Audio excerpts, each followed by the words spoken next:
तो जय हिंद साथियों, नमस्कार। आज की इस वीडियो में एक नई वैकेंसी के बारे में आप सभी को जानकारी देने वाले हैं और ये वैकेंसी पीडब्ल्यूडी विभाग की तरफ से जारी किया गया है। साथियों, अच्छे खासे पदों पर जारी किया गया है। तो इस वैकेंसी में कौन कौन फॉर्म भर सकता है, कौन कौन नहीं भर सकता है, कब से इसका फॉर्म भरा जाएगा, क्या क्या डॉक्यूमेंट लगेगा, सारा कुछ जानकारी देने वाले हैं। तो चलिए वीडियो को स्टार्ट करते हैं। तो सबसे पहले हम बात करेंगे साथियों, 2025 की न्यू भर्ती है, दिसंबर महीने में आई हुई है। और जॉब टाइप की अगर हम बात करेंगे तो गवर्नमेंट जॉब है, परमानेंट आपका जॉब रहेगा, 60 साल का आपका जॉब रहेगा, इसमें कोई भी आपको हटा नहीं सकता है।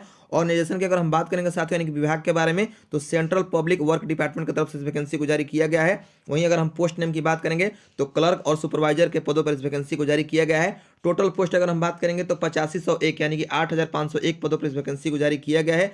अप्लाई मोड की अगर हम बात करेंगे साथियों, तो ऑनलाइन तरीके से आप इस फॉर्म को अप्लाई कर सकते हैं। हु कैन अप्लाई, कौन कौन अप्लाई करेगा साथियों, तो यहाँ पर all India male and female, यानी भारत के जितने भी लड़के लड़की जो कि तैयारी कर रहे हैं सरकारी नौकरी के लिए, वो इसमें फॉर्म भर सकते हैं। अब यहाँ पर हम बात करेंगे साथियों सैलरी की, तो आपका मिनिमम सैलरी यहाँ पर 25,000 रहेगा और आपका मैक्सिमम जो है यहाँ पर 30,000, यानी शुरुआती दौर का ये आपका सैलरी रहने वाला है। अब यहाँ पर हम बात करें एज क्राइटेरिया का, तो कम से कम आपका यहाँ पर मिनिमम 18 साल होना चाहिए एज और मैक्सिमम 40 साल। 40 साल से अधिक अगर आप हैं तो आप इस फॉर्म को नहीं भर सकते हैं, और 18 साल से आप कम है तो आप इस फॉर्म को नहीं भर सकते हैं। वहीं बात करेंगे एज छूट के बारे में, यहाँ पर देखिए लिखा हुआ है age relaxation is applicable as per rules.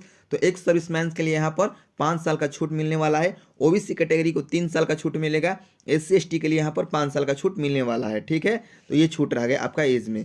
Important dates की अगर हम बात करें, यानी कि लास्ट डेट क्या रहेगा इसका फॉर्म भरने के लिए, तो आप यहाँ पर जनवरी जो है इसका लास्ट रहेगा, जनवरी तक इसका फॉर्म भर लिया जाएगा। एग्जाम आपका जो है आगे बता दिया जाएगा। यहाँ पर एप्लीकेशन फ़ी जो हम बात करें तो जनरल, ईडब्ल्यूएस और ओबीसी कैटेगरी के लिए 600 रुपया फीस रखा गया है फॉर्म फी, और एससी एसटी और पीडब्ल्यूडी के लिए 400 रुपया फी यहाँ पर रखा गया है। पेमेंट मोड की अगर हम बात करेंगे तो ऑनलाइन बाई क्रेडिट कार्ड, यानी कि आप क्रेडिट कार्ड या डेबिट कार्ड से या नेट बैंकिंग से आप इस पेमेंट को कर सकते हैं फॉर्म भरते वक्त। वहीं हम बात करेंगे एजुकेशन क्वालिफिकेशन की, तो देखिए यहाँ पर लिखा हुआ है साथियों, candidate should have pass 12th graduation in any discipline from recognised board या यूनिवर्सिटी या इंस्टीट्यूट, यानी आप किसी भी यूनिवर्सिटी से, किसी भी कॉलेज से आप 12th पास हैं, ग्रेजुएशन पास है, तो आप इस फॉर्म को भर सकते हैं।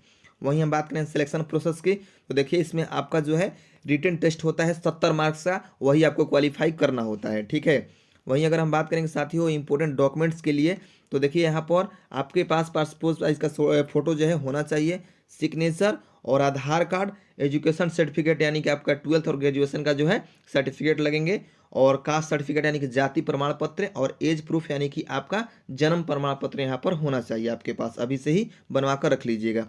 How to apply PWD vacancy, तो कैसे आप अप्लाई करेंगे, तो देखिए यहाँ पर लिखा हुआ है candidate please read the official notification carefully from the official website. इसके ऑफिशियल वेबसाइट पर आपको जाकर इसके ऑफिशियल नोटिफिकेशन को आपको पढ़ना होगा, उसके बाद आपको फॉर्म भरना होगा।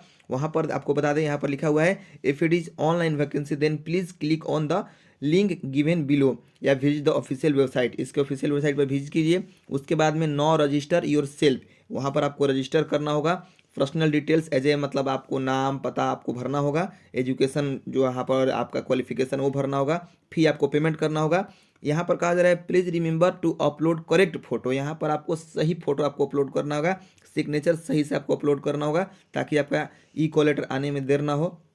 उसके बाद यहाँ पर if it is offline vacancy then please fill the form carefully attach documents, यानी कि आपको जो डॉक्यूमेंट्स वहाँ पर देना होगा, अपलोड करना होगा, अच्छे से अटैच करना होगा। ठीक है, तो बाकी कुछ जानकारी और भी चाहिए तो कमेंट कीजिए, आपको हम जानकारी प्रोवाइड कर देंगे। धन्यवाद।